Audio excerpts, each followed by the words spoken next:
खबर बता दूं, केंद्रीय मंत्री गिरिराज सिंह ने लखीसराय में मतदान किया है और गिरिराज सिंह ने वोटिंग से पहले मंदिर जाकर पूजा अर्चना की है। वो तस्वीरें हम आपको दिखा रहे हैं।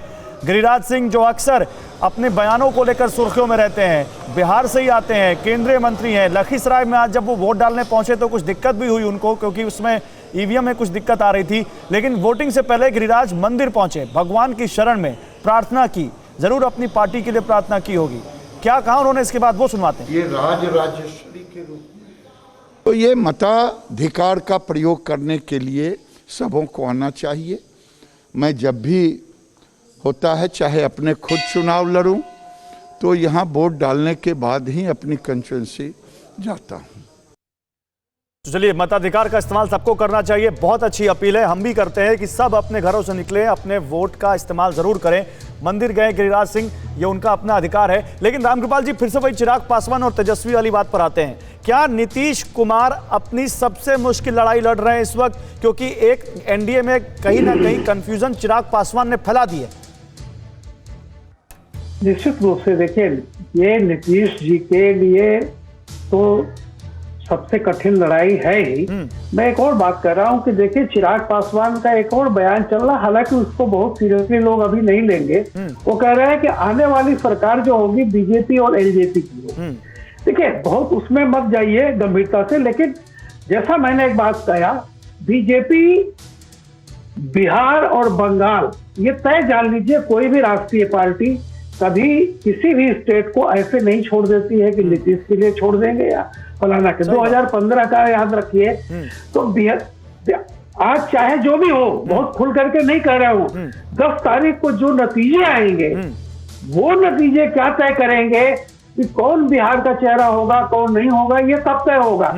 आज की तारीख में बीजेपी स्ट्रेटजी ठीक उसकी रही है कि अगर अभी हम नीतीश को नाराज कर देंगे, हो सकता है 2015 वाली स्थिति हो। नहीं तो इसको लेकर आम मतदाता क्या सोचता है, इस बारे में भी हमें जानकारी करनी चाहिए। मुझे लगता है रुपेश के पास चलते हैं। रुपेश ग्राउंड पर है। मैं सिर्फ एक बात पूरी कर लीजिए।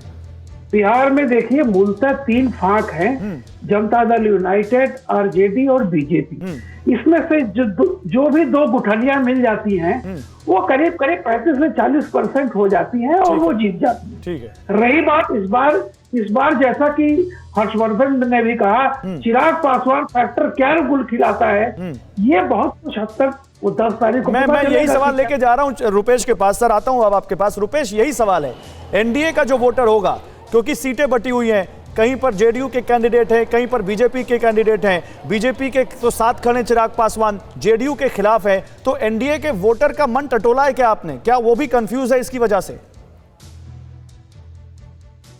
देखिए, आज 35 सीटों पर जेडीयू चुनाव लड़ रही है और 41 सीटों पर एलजेपी ने अपने उम्मीदवार दिए हैं। आज अगर सिर्फ 71 सीटों पे जो चुनाव हो रहे हैं, अगर उसकी चर्चा करें तो और जेडीयू के जहां जहां कैंडिडेट हैं, वहां वहां एलजेपी के कैंडिडेट हैं। और ये कहीं ना कहीं भ्रम फैलाने में, या जो विपक्ष भी ये कह रहा है कि जहां पर बीजेपी नहीं है वहां बीजेपी का मतलब एलजेपी, और चिराग पासवान जो खुद को हनुमान जो कह रहे हैं और लगातार ये कह रहे हैं कि आप नरेंद्र मोदी जी को सुनिए। उनकी रैली में जिस तरीके से प्रधानमंत्री भी पहुंचे और मुख्यमंत्री पहली बार जब सासाराम में जब रैली हुई दोनों की संयुक्त, उस समय कहीं ना कहीं जेडीयू को ये उम्मीद थी कि प्रधानमंत्री पहली रैली में ही ये स्पष्ट कर देंगे कि बोलिए अपनी बात पूरी कीजिए। देखिए, जेडीयू को भी ये उम्मीद थी, और खुद नीतीश कुमार को ये उम्मीद थी कि अपनी पहली रैली में ही प्रधानमंत्री नरेंद्र मोदी मंच से यह स्पष्ट कर देंगे कि एनडीए में एलजेपी नहीं है और उनके साथ हमारा ना तो कोई गठबंधन है और ना ही जहां जहां बीजेपी नहीं है वहां बीजेपी का मतलब जेडीयू ही है। इसके इतर नरेंद्र मोदी ने मंच से रामविलास पासवान को श्रद्धांजलि दे दी कि हमारे मंत्रिमंडल में सहयोगी फिर और बड़ा हो रहा है रुपेश। फिर वही सवाल है कि एनडीए का वोटर क्या करेगा? जहां पर जेडीयू के कैंडिडेट खड़े हैं, वहां पर एनडीए का वोटर क्या करेगा? न्यूज़ टॉप 9 रोज सुबह 7 बजे और शाम 7 बजे सिर्फ TV9 भारतवर्ष पर।